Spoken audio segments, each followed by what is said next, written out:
狄姐，递给我一碗我娘的肉汤。我笑嘻嘻完形。不多久，狄姐伏在我脚边求我放过她。我递给她一碗肉汤道，只要姐姐喝下去，我便给姐姐一条生路。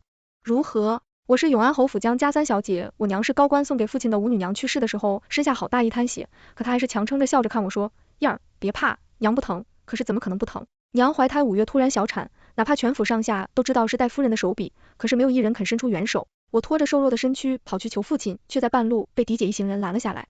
狄姐娇美的脸上满是恶毒倨傲，她看着我的神情，就如俯瞰地下的一只蚂蚁。我跪倒在地上，一步一步地爬到狄姐脚边给她磕头。狄姐笑声响起，刺耳娘，那个星号是你哪门子的娘？侯府里可只有我母亲一个当家主母李姐。弯下腰，一根一根掰开我拉着她裙摆的手指。别傻了，妹妹你娘不过就是勾拉瓦舍里出来的贱蹄子，还想抹瓶子跪做梦吧？你俩。她在外耳边笑道，父亲今日不会回府了，你死了这条心吧。她命人把我推开，扔回了小院。我浑身脏污，只能跑过去看娘。她只剩一口气了，看见我，眼里迸发出一丝希冀。月儿，别去找侯爷，别去惹怒戴夫人了。娘，我上前紧紧握着她的手。杨生的极美美的大夫人，时时刻刻都想弄死她。月儿，你一定要忍，笑着忍到出嫁，才会有一条生路。大颗大颗的泪珠顺着我的脸颊滑落，我却好像感受不到。我难以想象此时娘该有多痛。我紧紧贴着娘的身体，娘，你坚持住，娘，我不能没有你。四方的天静悄悄的一阵惊雷过去，暴雨霎时间倾盆落，娘再也没有了气息。直到大夫人派来的人查看我娘死透以后，笑着拍手说，这个狐狸精终于死了，我才回过神来。我愤恨的眼神转瞬即逝，随即便在来人面前低下了头。娘亲让我忍，我不会忘记娘亲的身躯在我身边逐渐变得冰冷，娘亲的血一寸一寸的染上我的衣裙。我眼神看上去呆傻无比，那下人朝我啐了一口，三小姐可别怨这星号，就是福伯天生的贱命。您说是不是？我不说话，我眼睁睁的看着娘亲被人当作破布一般扔了出去。夜里戴夫人把我唤了过去，戴夫人衣着华贵，面色红润，和我那可怜的娘死的时候脸上的灰白暗淡宛如天壤之别。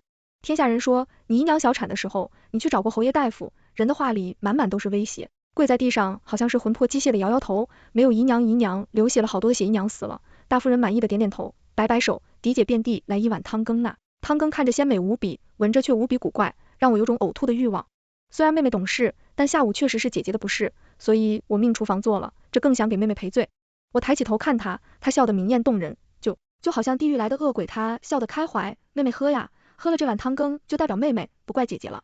我沉默地看着那碗汤羹，过了几秒，我接过来顺从地喝了下去。那汤羹味道与平常无异，但我不清楚地知道这是我娘亲的骨血，可我只能装作什么都不知道。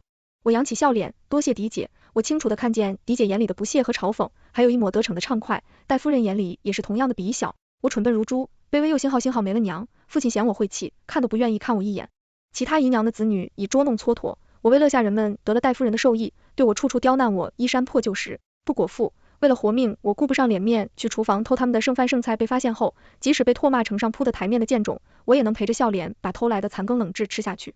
侯府上下都在传我娘，刚死的时候我受刺激太大了，所以精神时好时坏人也变得痴傻了。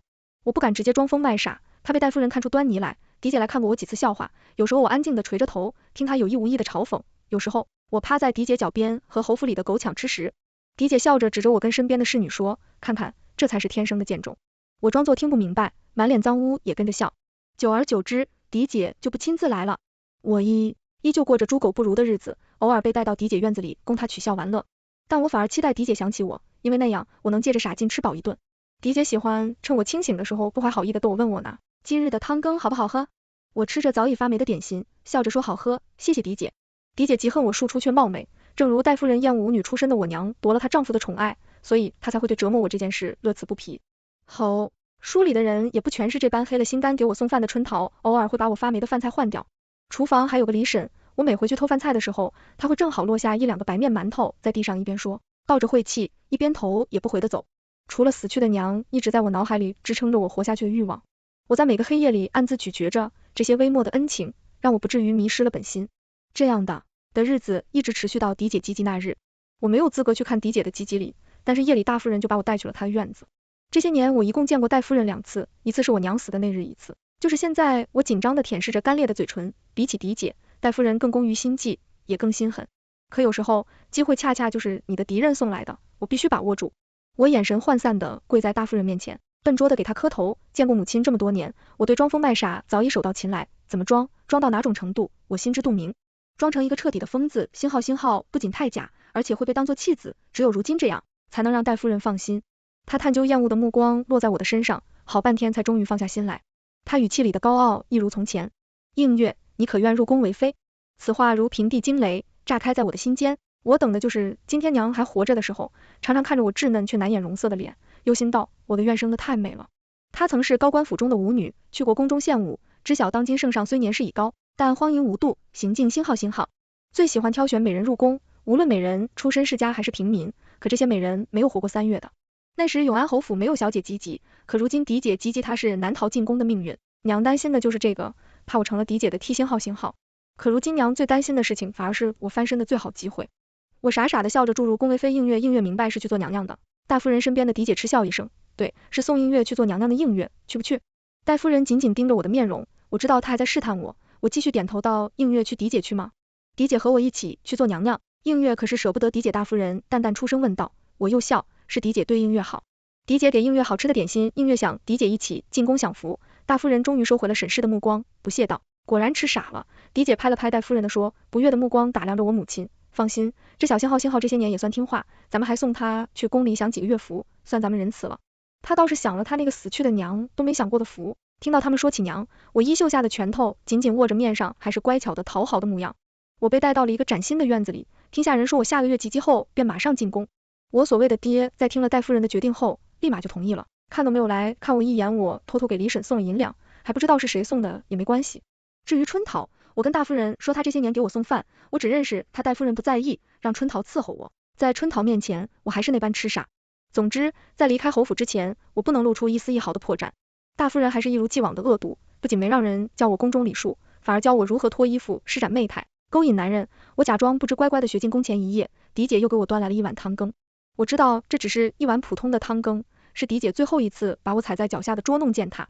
谢谢嫡姐，开心的喝了下去，讨好的看着她，好似姐妹情深。理解恶毒的勾着唇角，转身的时候，我清楚的听见她说了一声星号。我被一顶小轿摇摇晃晃的抬进了宫中。当晚我就被送去了皇帝的寝宫。我已经做好了经受星号的准备。如果老皇帝确实贪图美色，那么我的这张脸也会是我最大的武器。太监总管离开了，一个苍老佝偻的身影映入我的眼帘。在侯府那么多年，我早已练就了一身看人眼色的本事。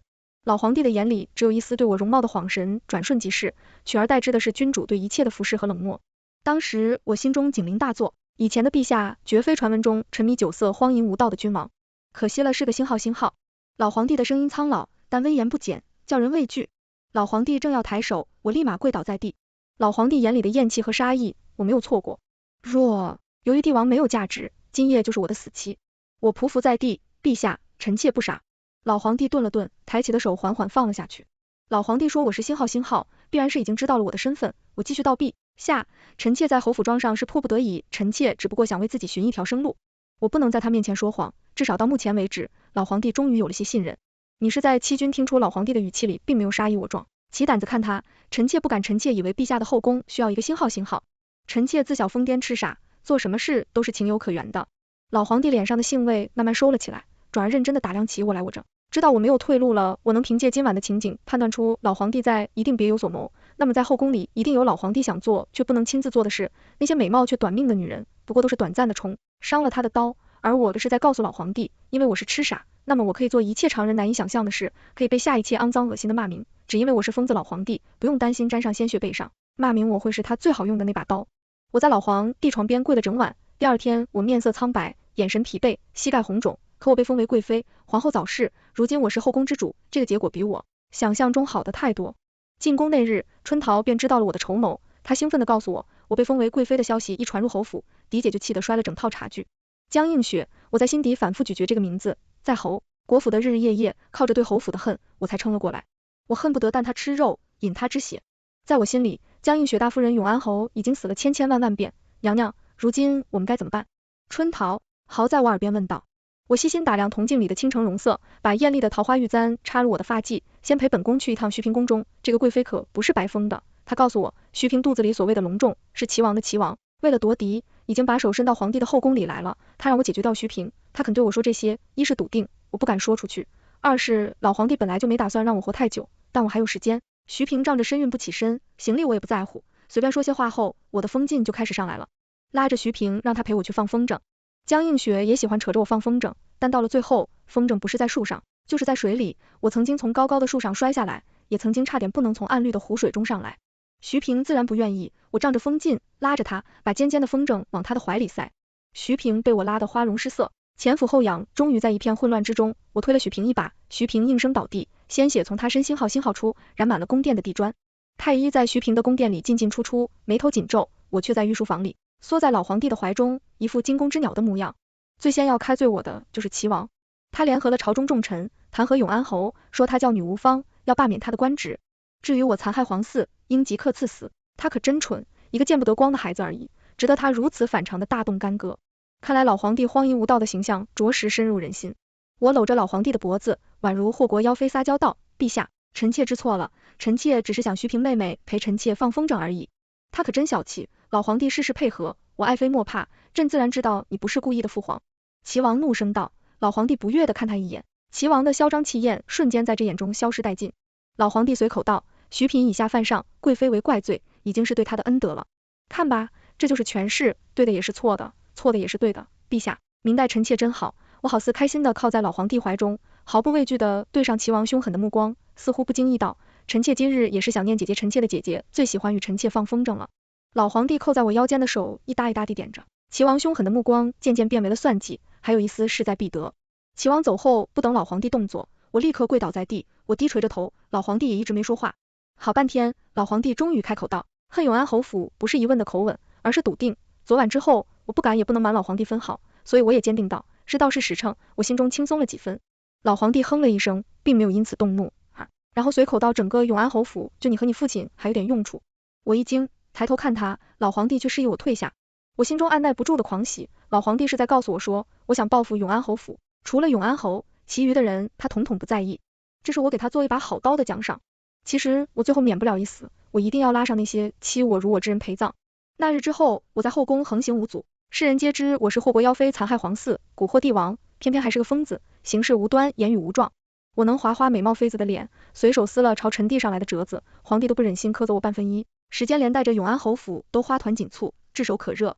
永安侯递来的请安折子都从请皇帝安变成了请皇帝和江贵妃安。这天老皇帝的御书房里，我又撕掉了朝臣劝立太子的奏折。老皇帝斜着眼睛看我，苍老的眼里透着金光。如果是你，你会想，朕立谁为太子许是债多不愁，是多不养。我已经知道了，那么多事，老皇帝无论如何也不会放过我。我笑道，必须，下依臣妾之见，陛下不用立太子。老皇帝眉毛一条说下去，自古高位能者居之，一个皇位都争不了，谈何争天下，陛下只管看戏就好。老皇帝大笑起来，好一个能者居之朕，放眼整个后宫和朝堂，就你最通透，不管哪个皇子上位，都不可能放过我。我朝自古就有陪葬的风俗，除了那些有儿女傍身的妃嫔，老皇帝是不会宠幸我的，更不可能让我有孩子我负。服了服身，陛下谬赞，臣妾只是看热闹，不嫌事大罢了。太监总管忍不住抬头看我一眼，他们可能觉得我是真的疯子。老皇帝有丢给我一个奏折看看这个，我翻开一看，竟是对自己父亲的女人，就算是平常人家也是奇耻大辱，更何况是帝王。那日我的一番话是想让齐王误以为我与江映雪姐妹情深，齐王一时奈何不了我，对付江映雪确实绰绰有余，可以。张映雪的身份进宫为妃都使得不说，王妃也至少是个侧妃贵妾。老皇帝笑得阴冷，朕这个儿子蠢笨如猪，背地里女人的那套阴私却学了个十成十，回宫之后我才弄清原委。在清平郡主的赏花宴上，齐王和江映雪被人发现私相授受，就算事后江映雪百般哭诉说自己是被陷害的，但她失了清白也是板上钉钉的事实，而且此事太过丢人，万万做不成王妃，侧妃只能贵妾。春桃义愤填膺娘娘，您说这是不是报应？是不是报应我不知道，但齐王此人手段下作，我算是见识到了。不过也多亏了他有小宫女前来禀报说，永安侯府大夫人想见我春桃，小心翼翼的看我娘娘见啊，当然要见，不然我做这个贵妃干什么？我笑着理了理鬓发，侧头看过去，同镜中人容色倾城，与我在侯府时已然判若两人。大夫夫妇人却没有了当初的清高模样，并兼添了好多白发，眼神里布满了血丝，显得疲惫不堪。这些天为了江映雪，他应该已是心力交瘁。映月，你去跟陛下说，映雪不能嫁给齐王。大夫人依旧是命令的口吻，我差点笑出声，她的清白都没了，母亲还想让她嫁给谁？我毫不掩饰的讽刺。戴夫人果然一愣，随即恶狠狠地看我，你果然是在装傻。我笑道，都是陛下抬爱，日日让太医给本宫瞧病，所以才好得那么快。还得多谢母亲和嫡姐一直以来的照拂了。江映月大夫人咬牙切齿地说道，我能抬举你，就能毁了你，不过是一个下作娼妇生的小娼妇，有什么资格在我面前耀武扬威？我不气不恼，拿出事先准备好的玉镯，让春桃递给他。姐姐即将出嫁，本宫虽是妹妹，但慕天界圣恩，便斗胆为姐姐添上一点嫁妆，希望姐姐与齐王琴瑟和鸣，幸福美满。齐王怎会与江映雪琴瑟和鸣？江映雪的亲妹妹可是杀了他的骨肉呢。戴夫人气急，下意识就想把玉镯摔在地上。我及时提醒道，紫玉镯是陛下赏赐给本宫的，母亲可小心血损毁御赐之物，可是杀头的大罪。大夫人的手硬生生的收了回去，一双眼睛死死的盯着我。夫人应该向陛下和贵妃娘娘磕头，谢恩。春桃在她身边道。戴夫人面色青白交加，一时间不知道是跪还是不跪。过了许久，戴夫人还是没跪，不过对我来说够了，以后有的是机会让她心甘情愿跪在我面前，这几分钟的煎熬不过是开了小菜罢了。虽是君臣，可天底下哪有让母亲跪女儿的道理？母亲若是无事，就回去陪姐姐吧，本宫就不留你在宫中用膳了。戴夫人离开的时候，依旧是倔强的高昂着头，连声告退也不说。不过我不在意，总有人在意。齐王一派的人隔天就弹劾永安侯府没有礼数，君臣不分，大夫人在宫里言行无状，我身为宫妃也不制止，一家人都目无尊卑，藐视皇权，我简直要笑出声来。若是齐王有朝一日知道我与永安侯府的局域，怕是悔的肠子都要青了。不出所料，齐王又被皇帝敲打一番，大夫人被杖责30，至于身为妖妃的我，依旧是皇帝的心尖宠说，都说不得一句齐王府纳妾。那日京东下了好大的雪，本来因为我的身份想去借机巴结侯府一番的人都纷纷歇了心思。据说江映雪在被塞进花轿的上一秒，还是哭嚎着死都不嫁。我修剪着花枝，骂了一声星号星号，我若是江映雪，就伏低做小，讨好齐王借齐王的事，好好过一段时间，比直接等死强。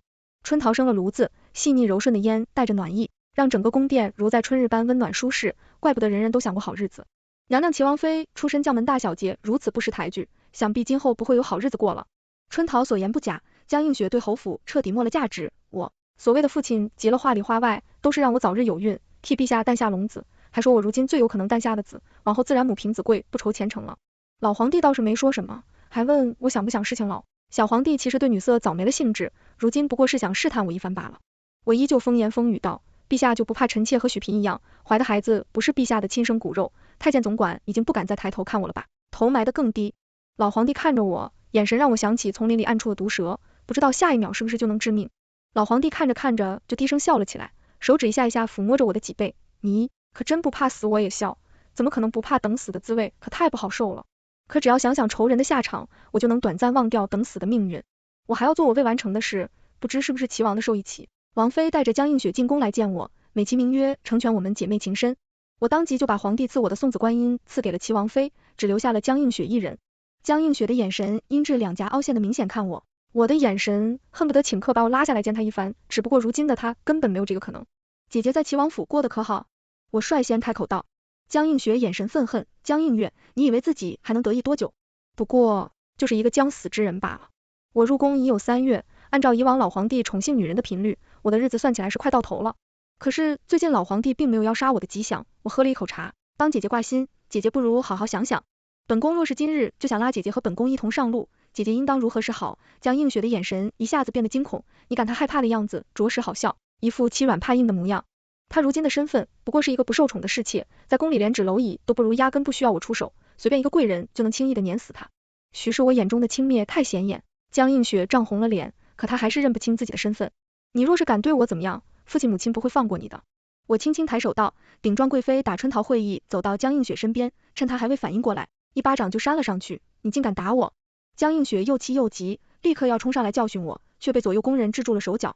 嫡姐一点小教训而已，嫡姐受着吧，本宫也是为你好，如此莽撞，若是惹怒了齐王妃，可不是那么简单了。春桃扇巴糖的声音在殿内回响，直到江映雪的脸高高肿起，我才叫她停手。江映雪只剩一双充满恨意的眼睛，死死看着我，说不出话来。夜里皇帝召我侍寝，我依旧跪在他床边。你今日很大的威风。老皇帝平静开口，听不出其中的情绪。与老皇帝待久了，我觉得老皇帝其实是我10几年来遇见过的情绪最稳定的人，就好像一个置身事外的不举者。看信任天下，宫中只是他的一场棋局，任何事情都不值得搅动他的情绪，他只是会在一些关键的节点做选择取舍而已。除此之外，所有的一切都无伤大雅，所以我笃定他不会因为江映雪的事跟我生气，他只是觉得有趣。我温声道，臣妾有了权势，不就是为了这般威风吗？老皇帝又为我的失声发笑，他笑得咳了几声才停下来，朕许久都没有见过你这般实诚的人了。我只当他是在夸我了，但今日江映雪的话确实提醒我了，老皇帝对我的耐心也许真的不多了。我的生命即将走到尽头，我不怕甚至不愿老皇帝杀了我，若没有他，我根本报复不了永安侯府。在这个封建的男权至上的时代里，身为女子属实有些太渺小了，当我只能为了一口吃的放下尊严，像狗样不在有权有势的人面前的时候，我就知道不择手段算什么。那些女帝女香女将多少年月里才能零星的出现几个？更何况横亘在我面前的不只有身份、地位、机遇的差距，还有那碗肉羹。我要在我有限的时间里以牙还牙，以眼还眼。我放出了消息，其实我与江映雪和戴夫人不睦，有心之人只要稍微一打听，就知道当年戴夫人对我娘做的事，而这些年江映雪对我如何，侯府上下都是看在眼里。光靠马鞍，他们是瞒不了多久的。秦王那边果然有了反应，他懊恼没有一早好好调查，反而阴差阳错替我出了一口恶气。总之，他对江映雪更差了。江映雪在齐王府的日子过得连下人都不如，甚至随便一个齐王的姬妾都能辱骂他，他应当是受不了了。因为大夫人又来宫中求见我，这次他二话不说，直接跪在了我的面前，求贵妃娘娘让映雪脱离齐王府，哪怕让她进宫做您的丫鬟也好。映雪是您的亲姐姐呀。戴夫人突如其来的卑微姿态让我勾起了唇角。进宫当丫鬟，看来这母女俩还是贼心不死，意识到皇权的重要性后，还想进宫走我的老路，我丝毫不给她留情面。母亲姐姐只是齐王的一个妾，这您知道吧？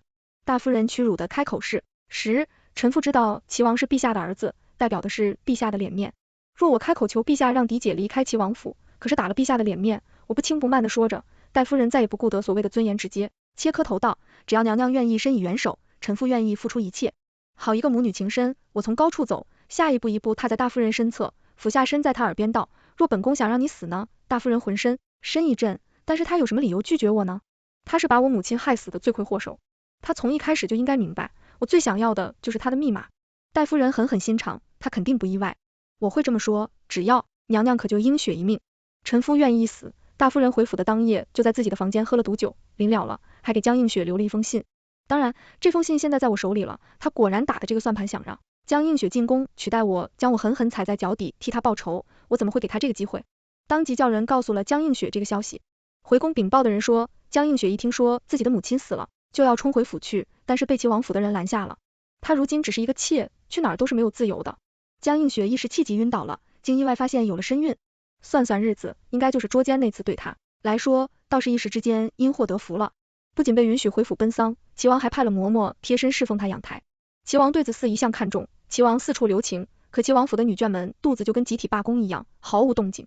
没有，此次想要夺嫡可谓是难上加难，不然齐王也不会把手伸到了皇帝的后宫。不过徐嫔既然能怀孕，江映雪也能，那就只能说明齐王妃可是个狠角，江映雪的日子不会好过。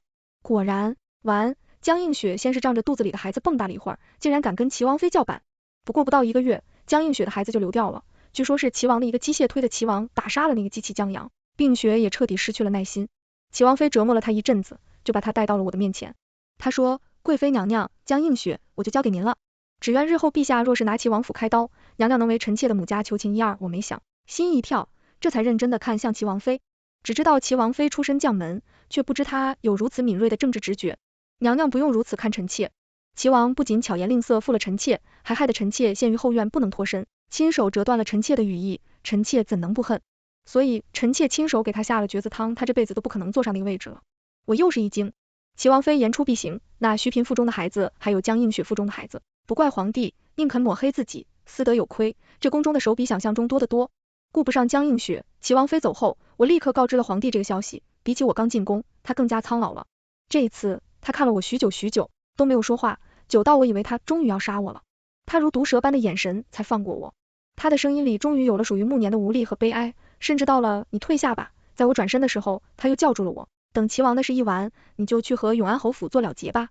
我心中的大石头突然落地了，我听出来老皇帝话里的意思了，他要对齐王下手了。齐王一死，永安侯就没用了，作为我忠心的奖赏，届时我可以报我的仇了，但同时也就意味着我的命到头了。我叫人端了汤羹来，我亲手递到了江映雪的嘴边，看着她惊恐的表情，我只觉得心中无比畅快。不求你的应允，贵妃娘娘，求你放过我吧，我再也不和你作对了。江映雪的挣扎徒劳无功，宫女们死死压着她的四肢，让她跪着无法动弹。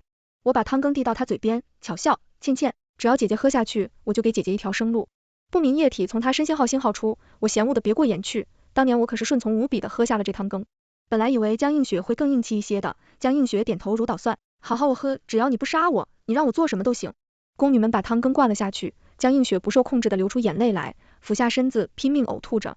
可这只是一碗普通的汤羹而已。江映雪绝望地哭嚎着，我承诺过给她一条生路，所以我又叫人把她扔回了齐王府，左右几天的生路也是生路。齐王府的天就要变了，永安侯搜集到了齐王谋逆的证据，全部呈到了皇帝的案头。皇帝命永安侯为使诸齐王府上下一个活口都不留。父亲这时想起他的一个女儿还在齐王府，另一个女儿却在九重宫阙之中。他进宫来见我了，说能不能宽恕理解一次你陛下对我的恩宠，一介女流的命应当是很容易就能保住的。我笑父亲，您不是很擅长闭嘴吗？你永安侯怒视我，只是碍于我的身份，他不好开口责骂我。父亲陛下的意思是齐王府上下一个不留您还不明白吗？是有多讨厌这个儿子才一个活口都不留下，这其中还有齐王妃背后的母族呢。可见齐王做的事情远不止谋逆那么令皇帝憎恶有。武安侯看我的眼神带了些审视，似乎在考虑我话里的可信度。我只留给他一个背影，所以这一次父亲还是继续闭嘴。好了，不是喜欢做壁上观吗？那就让你尝尝袖手旁观给您带来的背叛和痛苦吧。这日把江映雪送回齐王府时，我对他说，父亲不会不管你的。看着他眼里升起的希冀，我笑得快意极了。可若是这一次，江映雪看见去齐王府的父亲，以为是来救他的结果却是来取他性命的，他该作何感想呢？齐王府面门那日，皇帝召我去御书房，我回头看了看殿外的阳光，明白我的路就到这里了。我终于头也不回的往御书房走去，跪倒在皇帝面前，你父亲被他女儿刺死了。老皇帝说话依旧那么平静，就好像这两人都与我无关。我恭恭敬敬的行了一个大礼，谢陛下。老皇帝眼神复杂，你不怨朕怨我，疑惑为什么要怨皇帝？我一直觉得这是我和他之间心照不宣的约定，他给我权势让我复仇，我做他最好的一把刀，冠妖妃之名，行祸国之事，扫清他的障碍。至于性命，我也不奢求我知道了那么多皇宫心秘，老皇帝还能让我活着，人不能既要又要，我对他露出了一个真心的笑容。臣妾不怨，臣妾真心感激陛下，我敬畏他，他足够清醒，足够受老谋深算，足够置身事外。我甚至不敢想象，这一路上若我对他说了一句假话，那等待我的下场会是什么。老皇帝沉默地看着我，过了很久，他才坐回了椅子上。你退下吧。我不明白为什么老皇帝放过了我，但很久都没有动静。后来京中爆出一个惊天秘密，齐王其实是前朝的皇子，真正的齐王从自出生起就被调换了身份妃，但如此真正的齐王已经被他洗脑成了傀儡，这么多年都在为假齐王办事假。齐王意识到自己被齐王妃下了绝子药后已经满了，可他不敢对齐王妃怎么样，为了夺嫡只能让有皇室血脉的真齐王去四处留情。徐平和江映雪的孩子就是真齐王的，可惜对方如今只是一个侍卫，还被老皇帝下令斩杀了。老皇帝心狠，齐王没了，不管是真齐王还是假齐王都不一定应该留在世上。如今这个秘密能流传出去，也是老皇帝亲自授意的。他不行了，他最后敲打他的儿子们一次，他再告诉他的儿子们别骗他，他才是一切的幕后之首帝王，威严不容挑战。最后一次和老皇帝相处是来年的夏日8月，我陪老皇帝在行宫避暑，他已经油尽灯枯，多亏他最后的谋算，他的儿子们直到现在都很安分。船停在湖水中央船上，只有我二人缠绵之亚的叫着很吵。你去告诉左太师，朕的遗诏在御书房书案的暗格里。我来不及回头，老皇帝就彻底没了气息。我慌了神，一脚就跌进了湖水里醒来。来的时候，春桃守在我的身侧。春桃说，朝臣们都去陛下的遗体前跪下了。这期间不断有皇子王爷派人来问，说陛下弥留之际可跟娘娘说什么。我张了张嘴，发现自己什么也说不出来。不用问，那些人都是来问老皇帝的遗诏在哪里的。老皇帝驾崩的匆忙，身边就只有我一人。如今新帝的人选只有我一人知道。娘娘，您知道陛下的遗诏在何处吗？春桃的声音里有害怕，有畏惧，但更多的是对前路抑制不住的兴奋。只要我想，我就可以是太后，我可以和皇子们达成交易。我偷偷告诉他们遗诏的位置，他们去换掉遗诏，而我就是太后，高枕无忧的享尽荣华富贵。我不是没有在脑海里把每一个可能即位的皇子王也想一遍，并思索着他们答应我的交易并不出卖我的可能性，可最后我的脑海里浮现的却是那双苍老的浑浊的如冥冥之中扼住我喉的毒蛇般的眼睛。我终究还是脱离了，去找左太师来。左太师是3朝元老，皇帝把遗诏托付给他并不奇怪，他看我的眼神像一位智者。在我说出遗诏的位置后，他恭敬地对我行礼，娘娘千岁千岁嘛，哪有什么千岁万岁，不过身为皇帝，寿命不过数十载，我也算死而无憾了。遗诏传来的那一天，我跪在皇帝的灵堂前，等着要我殉葬的旨意一下，太监们就递给我毒酒，或者活活将我勒死。新帝是老皇帝的长子，端王20有5人，子宽后文韬武略样样精通，盛世有这样一位帝王再好不过了，我想我能死得体面了。可是下一秒，左太师又拿出一份圣旨，贵妃姜氏秀于名门温惠秉新柔家表度6行西备9朝书得于宫中，自教于洪宣允和母仪于天下，以册保册，立尔为皇后。朕100年之后，新帝应尊之为太后。钦哉！我不可置信地抬头看向左太师，左太师同样苍老，却精灵的眼神也在看我。陛下说过，若娘娘没有第一时间告知微臣遗诏的下落，娘娘就没有这般后福了。立新帝的遗诏其实一直都在微臣这里，陛下说暗暗隔离的是立娘娘为太后的遗诏，娘娘度人亦是妒忌。幸好娘娘从未迷失过本心心地仁慈，生母早逝，我比她年岁还小，但她依旧对我孝顺有加。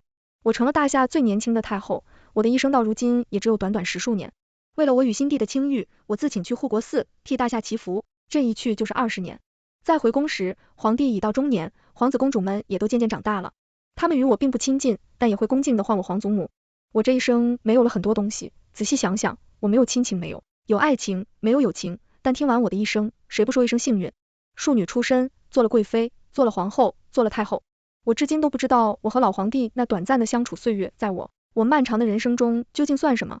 他每一次眼神里蕴藏的情绪，每一次没有说完的话，过了10几年，我也没有弄懂过。我没有经历过少女的心动懵懂字，自然也就没有独留世间的悲伤怀念。我不认为先帝喜欢过我，我也不曾对他动过心。在深宫中，我们都是各取所需，仅此而已吧。